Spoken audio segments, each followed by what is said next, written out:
ಎಲ್ಲರಿಗೂ ನಮಸ್ಕಾರ. ಅಲ್ಪೈನ್ ಅಕಾಡೆಮಿಗೆ ಸ್ವಾಗತ. ಇಂದಿನ ಈ ವಿಡಿಯೋದಲ್ಲಿ ನಾವು ಸರೋಜಿನಿ ನಾಯ್ಡು ಅವರ ಬಗ್ಗೆ ತಿಳಿದುಕೊಳ್ಳೋಣ.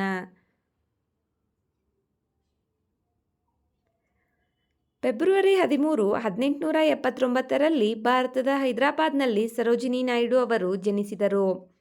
ಸರೋಜಿನಿ ನಾಯ್ಡು ಅವರು ಭಾರತದ ಹೆಸರಾಂತ ಸ್ವಾತಂತ್ರ್ಯ ಹೋರಾಟಗಾರ್ತಿ, ಕವಯಿತ್ರಿ ಮತ್ತು ರಾಜಕೀಯ ನಾಯಕಿಯಾಗಿದ್ದಾರೆ. 1905ರಲ್ಲಿ ಬಂಗಾಳದ ವಿಭಜನೆ ಹಿನ್ನೆಲೆಯಲ್ಲಿ ಅವರು ಭಾರತೀಯ ರಾಷ್ಟ್ರೀಯ ಚಳುವಳಿಯನ್ನು ಸೇರಿದರು. ಭಾರತದಲ್ಲಿ ಪ್ಲೇಗ್ ಸಾಂಕ್ರಾಮಿಕದ ಸಮಯದಲ್ಲಿ ಇವರ ಸೇವೆಗಾಗಿ ಬ್ರಿಟಿಷ್ ಸರ್ಕಾರವು ಕೈಸರ್-ಇ-ಹಿಂದ್ ಪದಕವನ್ನು ನೀಡಿದೆ. ಭಾರತೀಯ ರಾಷ್ಟ್ರೀಯ ಕಾಂಗ್ರೆಸ್ನ ಮೊದಲ ಭಾರತೀಯ ಮಹಿಳಾ ಅಧ್ಯಕ್ಷರಾಗಿ 1925ರಲ್ಲಿ ಸರೋಜಿನಿ ನಾಯ್ಡು ಅವರು ಆಯ್ಕೆಯಾದರು. ಈ ಅಧಿವೇಶನವು ಕಾನ್ಪುರದಲ್ಲಿ ನಡೆಯಿತು.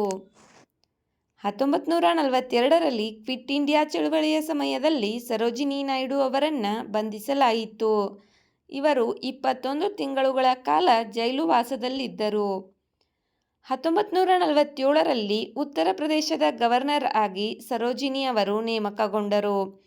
ಭಾರತದಲ್ಲಿ ಗವರ್ನರ್ ಹುದ್ದೆಯನ್ನು ಅಲಂಕರಿಸಿದ ಮೊದಲ ಮಹಿಳೆ ಎಂಬ ಹೆಗ್ಗಳಿಕೆಗೆ ಸರೋಜಿನಿ ನಾಯ್ಡು ಅವರು ಪಾತ್ರರಾದರು.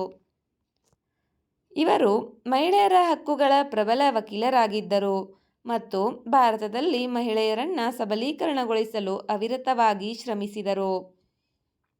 ಅಖಿಲ ಭಾರತ ಮಹಿಳಾ ಸಮ್ಮೇಳನದ ಸದಸ್ಯರಾಗಿದ್ದರು ಮತ್ತು ಭಾರತದಲ್ಲಿ ಮಹಿಳೆಯರ ಸ್ಥಿತಿಯನ್ನು ಸುಧಾರಿಸಲು ಕೆಲಸ ಮಾಡಿದರು. ಇವರು ಮಾರ್ಚ್ 2, 1949ರಂದು ಭಾರತದ ಲಕ್ನೋದಲ್ಲಿ ನಿಧನರಾದರು.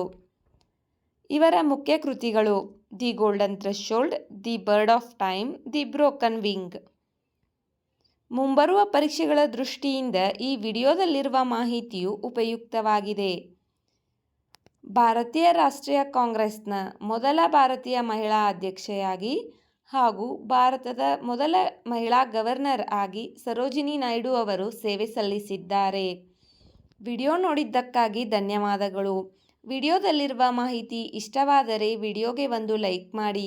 ಮತ್ತಷ್ಟು ಮಾಹಿತಿಗಾಗಿ ನಮ್ಮ ಚಾನಲ್ನಲ್ಲಿರುವ ವಿಡಿಯೋಗಳನ್ನು ವೀಕ್ಷಿಸಿ. Thank you.